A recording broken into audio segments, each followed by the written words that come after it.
Hi,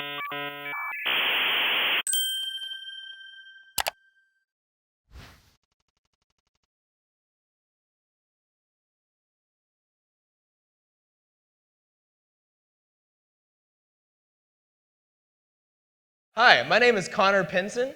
I am from Vanderbilt University. I'm Tennessee, born, raised, and educated. And I work with Vandy Hacks as a member of their content committee, which TLDR, we make the workshops. So in this position, I've been tasked with kind of a unique opportunity. It's been a goal of ours this year to attract non-STEM majors. And one of the ways that we devised to do this is to use workshop topics and workshop instruction. So we're going to talk a little bit about that today. So generally, hackathons aren't really seen as a place for people outside engineering, and that's an issue. For most people who aren't engineering, as soon as they see a hackathon, if you try to tell them what it is, immediately all you're going to get is like a hand wave, not for me. Like if you try to get like a art major or something, they're going to be like, yeah, I don't program. And that's a shame because programming isn't all of what hacking is about. And I'm sure we all know that. Silicon Valley is built in the back of good programmers, but you don't get anywhere without good artists, good designers, good marketers, financiers, stuff like that. Sorry,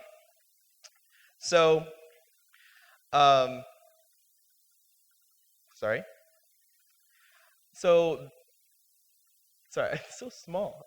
So we can, so we use our workshops before, after, and during the events to kind of cultivate two main things.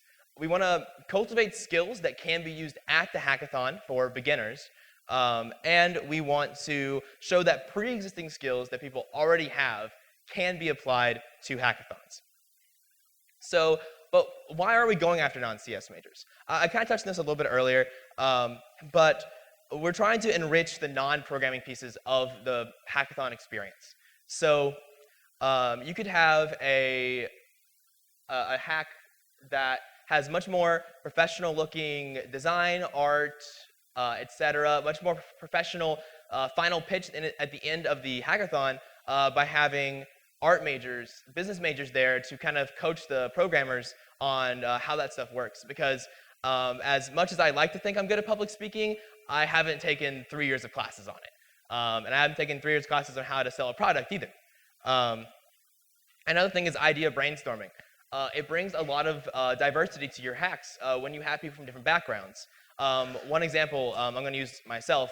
I am big in the theater.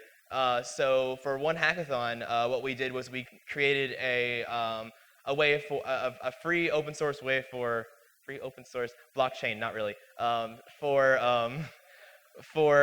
people to submit like acting resume forms for auditions for college students. That was a real problem that my theater organization had, and we were able to solve it with our hackathon. And we're actually going to be using that for our auditions this year.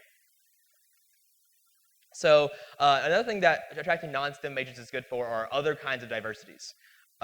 So we started with reaching out to other organizations on campus who focus on inclusivity in STEM, like women in computing.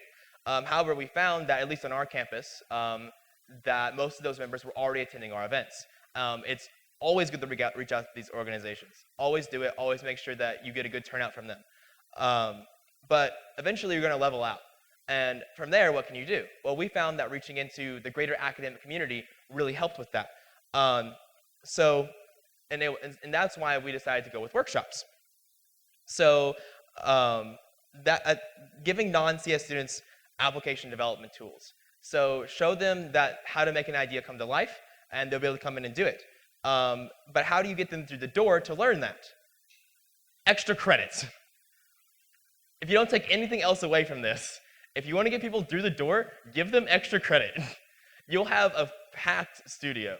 And a lot of humanities professors will be happy to help you out with this. It's a very interesting opportunity for them.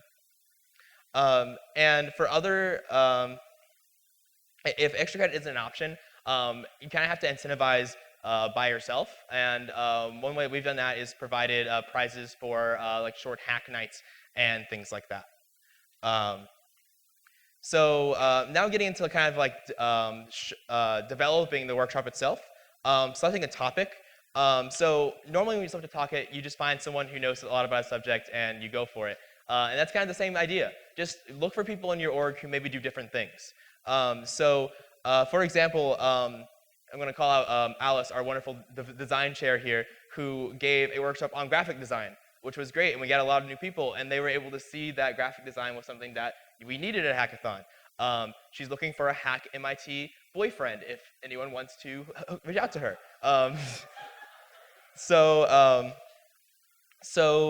But another thing is it's easy to make a beginner workshop. It's easy to make a workshop for techie people. It's hard to straddle the line. So some examples that we found was using data analysis with R.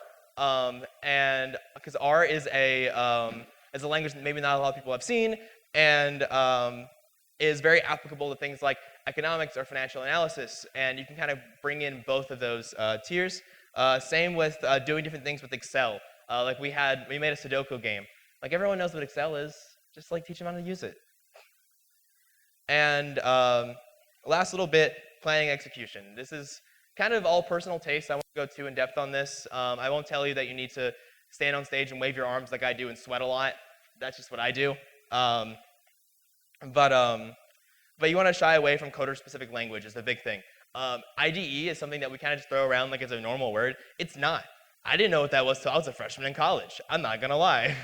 So like, if no one's taken a CS class before, they won't know. Same with like what's a function, declare a variable, parent processes waiting for their children to die, or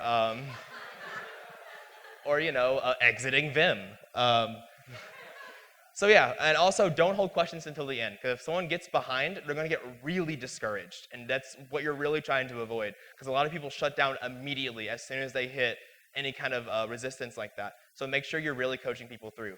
Something that I would recommend is plan enough content to get a minimum viable product for the first half of your workshop, and kind of build in that question time, and then for the rest of the time, have like a plan for extra features you can add on. So people still walk away with a full product, but they don't get left behind.